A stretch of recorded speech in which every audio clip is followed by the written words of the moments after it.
Seconded, and everyone's had a chance to read it now. Was there any views on... Yeah, point of order. You've got a point of order? Yes, I have. I believe that this suggested amendment does not comply with standing orders. 3.9.12, direct negative is not allowed. No amendment which amounts to a direct negative is to be allowed, which, if carried, would have the same effect as negating the motion. It clearly totally replaces the motion that's before us, moved and seconded. I believe the appropriate path for those moving the amendment is to vote against the motion that's on the floor, and if they win, then substitute their amendment as a new motion. Okay, the direct negative obviously is in the first word, actually, that Council receives the HBRIC report, whereas the original motion is refer it to Deloitte. So, yeah, I will have to rule on that, actually, in that way, and overturn it. Before you rule, if you ruled, or could I speak to the point of order? Yeah, that's fair. Speak to the point of order. Yeah. I don't see this motion as a direct negative. It was always intended that the business case would go to Deloitte's. The process, as I understand it, is that Deloitte's will provide an advisory role to us, that the HBRIC will do its plans. We then get our experts to look at their experts' advice, and then they advise us, so we then have two streams of advice. HBRIC, the Deloitte's, and then the decisions made by this council. So this is not saying that this will this business case will not go to Deloitte's. It's always intended to go to Deloitte's. So I don't see any conflict there. Whether receive it and hand it on or refer it, I think is only a minor matter. My second element of this is there's a whole pile of additions in that, and I think the fact that the business case is received, is going to Deloitte's, in both cases, both motions, means that they are on the same lines. The only difference between the two of them is that this one here, the amendment by Tom Belford, Councillor Belford, sets out some preconditions or other information that's being sought, whereas the other motion does not. That may be correct, but there is very particular wording in the original motion which does say refer the report. This talks about receiving a report and then informing Deloitte's. It does not have any timeline. It does not have any if you like, complete instruction. So I will rule against, actually, in this instance. Ruling against the amendment. Yep. Any further discussion on the original motion? Mr. Chairman, just to try and be helpful, I mean, it could be that in addition to the motion that's moved and seconded and we're debating, that this information be forwarded to Deloitte's to ask them to take into consideration the matters raised here where appropriate in their final report. What I'm reading here, most of it actually is, but in saying that, the mover, there was a compromise suggested by the seconder there. Mr. Chairman, I have read all the reports that have come out so far and all the statements. We have been, in the terms of reference, discussed with Deloitte's what information would be made available to them. And in as much as this information is there, that is clearly, we've already established that it's available to them. I am not happy about including all of this. We've heard from the board that it was a condition of the investment parties that 40%. Queried it. I've got an answer. Well, order. Yes or no? I don't believe that. So as mover, you are not willing to accommodate that. We cannot accommodate a decision that applies to the other investors. Okay. Well, I've made a ruling. Further speakers, Councillor Belford, on the original motion. Chair, sorry. I want to move a further amendment to the original motion.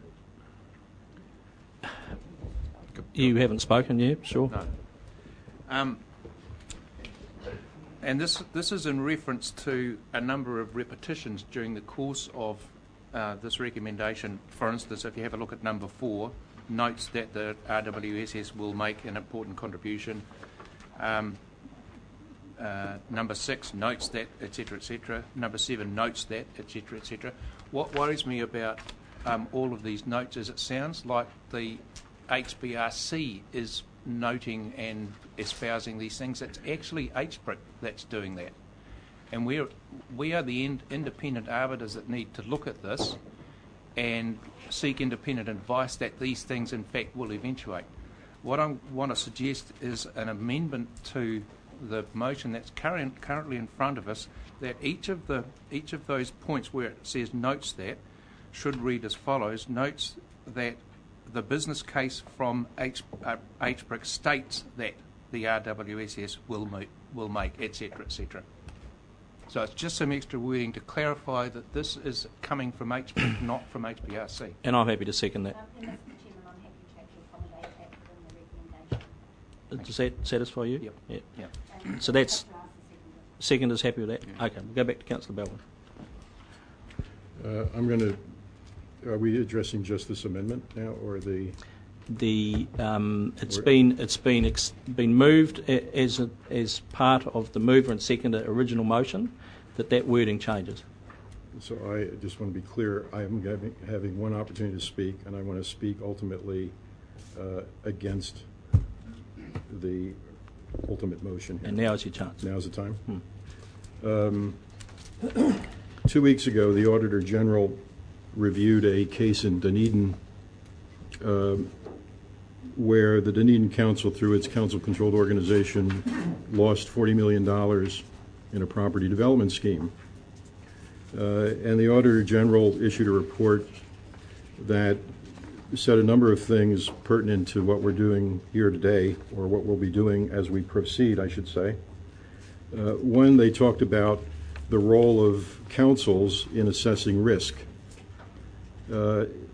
That I see as our fundamental job as councillors sitting around the table.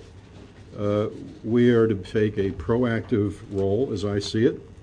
We're to assemble any and every bit of information we can assemble as we approach that decision.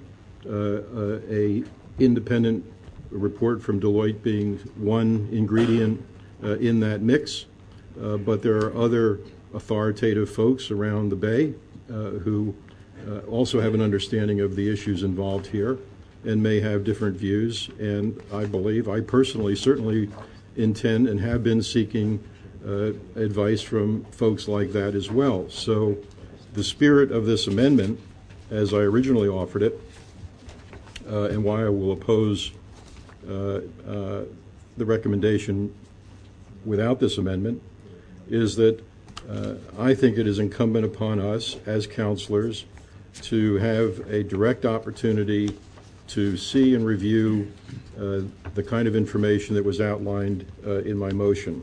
We're to be proactive, we're to be precautionary. This is the biggest investment ever contemplated. This was supposed to be a business case that outlined and provided the key sensitivities, the key data, the key variables that would enable us to say, fine, we have a robust picture here. This is the picture we're prepared to hand over to Deloitte as our principal advisor on this. That's not what is happening here. And this Auditor General report also speaks to, after a section called Be Clear About Risk, it has a section that talks about communications between council-controlled organizations and councils. And there were troubling aspects in the history of that situation in Dunedin on that score as well, with the Auditor General basically saying council-controlled organizations have to kind of rethink how they engage with elected councils. So first of all, I would urge everybody to take a look at this report at your leisure. The Auditor General seems sufficiently concerned that she has said she is going to issue a report in mid-year, which will probably be after it might be of most use to us, but she's issuing a report specifically on councils and their relationship with council-controlled organizations and what the ground rules of that should be from an accountability standpoint. So I look at all this and feel that I personally have the intellectual capacity to look at raw data, to look at spreadsheets, to look at models, and identify to my own satisfaction where they are weak or not, where the assumptions are challengeable or not. But to do that, I have to have access to the kind of information that was outlined in my original motion. So lacking that, I'll be voting against accepting this report. Other speakers? Councillor Bevan. Thank you, Chair.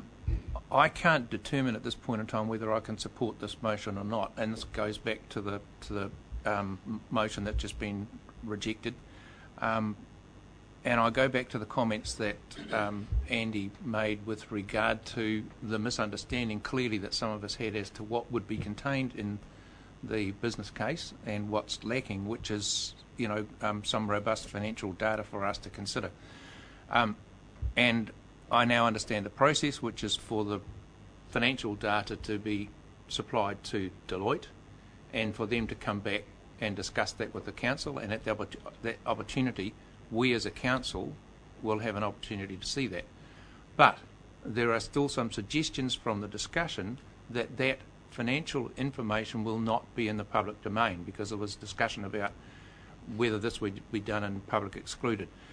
I have a view that the public, whose money we're spending here, are entitled to understand the risks and rewards of all of the parties who are involved in this, including their money. And unless I can be satisfied that we're going to have a good process to get the financial information into the public domain so people can, just like us, consider it, I can't support this.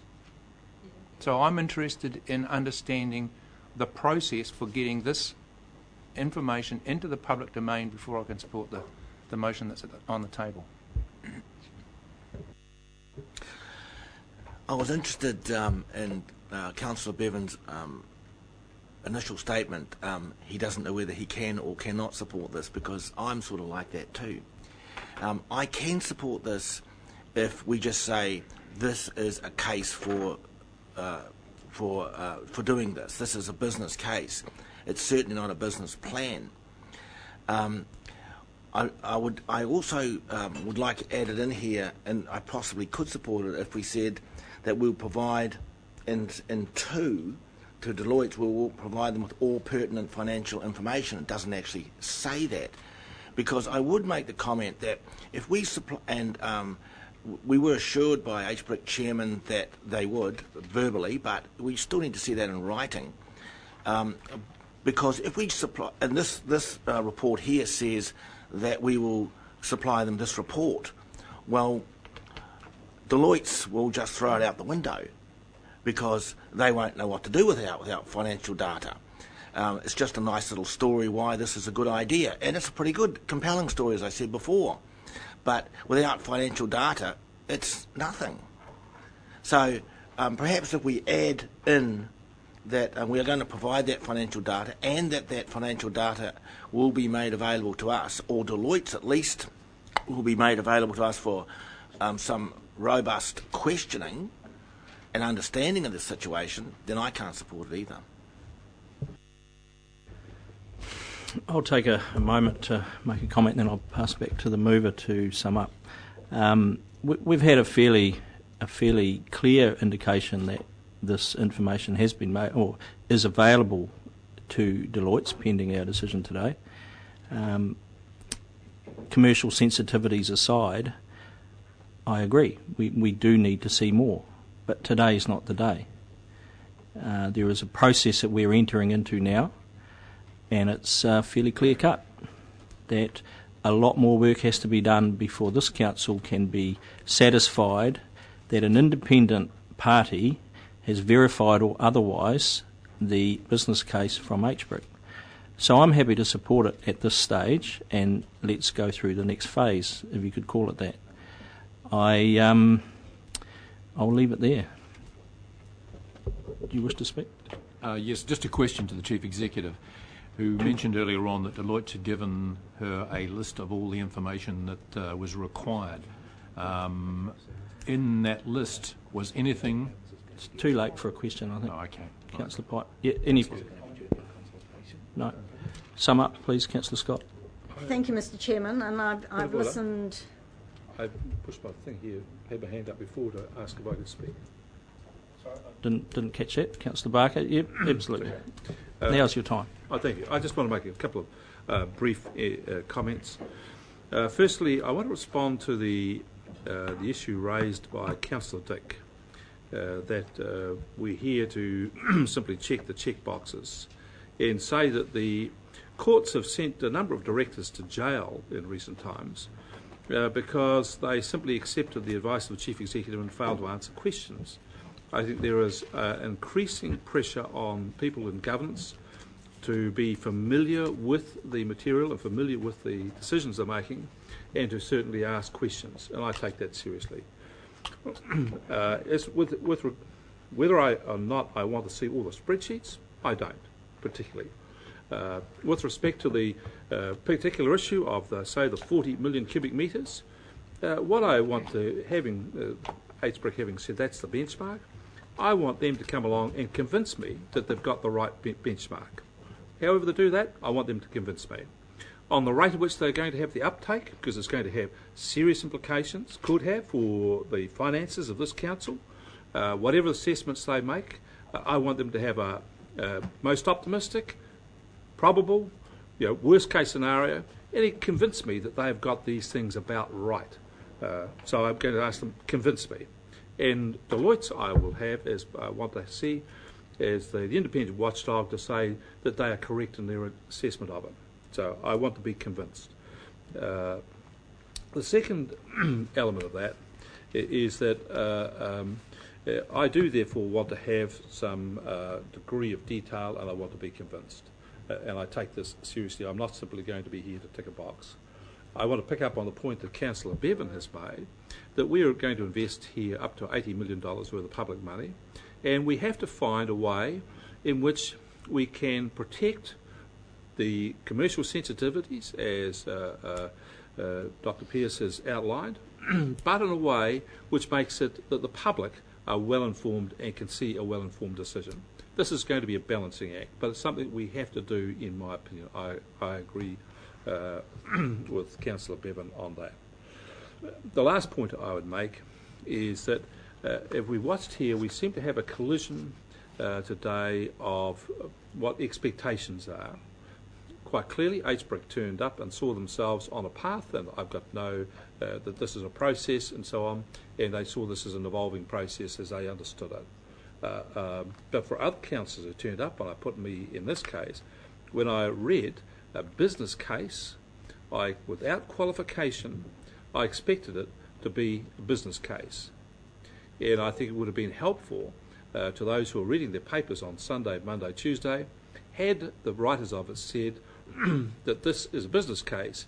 There are elements in this which haven't yet been supplied. There are elements in this which will be supplied sometime later in a confidential manner, etc., etc. I would have then read the business case in a different light. So I think this is one of a failure of, we can say, communication or leadership in this area here. We came here with different expectations. And I want to say, let's not go over that and have recriminations about it. Let's just learn the lesson and say, right, how can we fix this so that we all turn up to this table in the future for discussions with the same expectations and the same understandings. And in that way, we will then have a much more productive discussion, and we won't be trying to sort it out as to who's right and wrong in the meantime. And then the last comment I'd make is the issues that Tom has raised in his amendment, I have quite some support for. These are issues that I want to have clearer understanding for, and I would have thought that the amendment foreshadowed by Councillor Dick, had that have got some traction, would have made a number of other people around this table feel a lot easier about it. But if it's turned down by the movers and seconders, it sends a message that maybe people aren't, that concerned about these things, and I would worry about that. So had his Tom's essence of that been tagged on the resolution, I would have voted for this resolution quite happily. But I feel a little uneasy in that I don't know that this is going to be done. Thank you.